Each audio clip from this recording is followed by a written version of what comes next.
ನೀವು ಯಾಕೆ ರಂಗಭೂಮಿಯನ್ನ ಪ್ರವೇಶ ಮಾಡಲಿಲ್ಲ? ನಾಟಕಗಳಲ್ಲಿ ಈ ತರ ಹಲವಾರು ಕ್ಷೇತ್ರಗಳಲ್ಲಿ ನೀವು ಯಾಕೆ ಅಲ್ಲಿ ಭಾಗವಹಿಸ್ತೀವಿ? ಗೊತ್ತಿದ್ದೀನಿ ಆ ಕೊಟ್ಟಾಜನ ಕಂಪ್ನಿ ಒಳಗೆ ಹೋದಾಗ 4 ಅವರ್ಸ್ ಹೋಗಿದ್ದೀನಿ ಸಣ್ಣಾಗಿದ್ದಾಗ ಕರ್ಕೊಂಡು ಇದ್ರ ನಮ್ಮ ಮನೆ ಇನ್ ಕಲಾವಿದ ಕೈ ಸಿಗುದಿಲ್ಲ, ದುಡ್ದು ಹಾಕೋರು ಯಾರೇ ಇಲ್ಲ ಅಂತಂದ್ರೆ ನಮ್ಮ ತಾಯಿ ಬಿಡಿಸ್ಬಿಟ್ಟಿರ್ ಸರ್.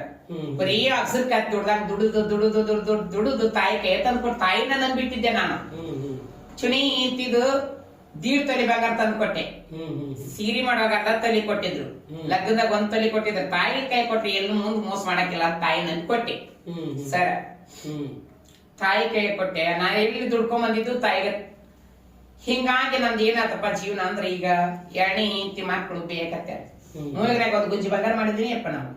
2 ಹೆಣ್ಣು ಆಡ್ದಿದ್ದು 1 ಗಂಡ ಆಡ್ದಿ. ನಮ್ಗೆ ಏನ್ ಮಾಡಿದಾರ ಅಷ್ಟು ಕಾಕಾಗಳು ಗಳಿಸ್ಕೊಂಡ್ ಚಲೋ ಆದ್ರು. ನೀ ಏನ್ ಮಾಡಿದೆಪ್ಪ ಅಂದ್ರೆ ತಾಯಿ ಅಂತ ನಂಬಿದ್ನೇವ ಅಂದೆ.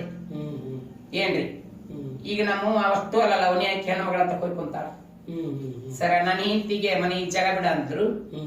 ನಾ ಈ ಮನಿ ಬಿಡಂಗಿಲ್ಲ, ನನ್ನ ಮತ್ತೊಬ್ಬರ ಮನಿ ಪರಿಚಯ ಇಲ್ಲ ನನಗ.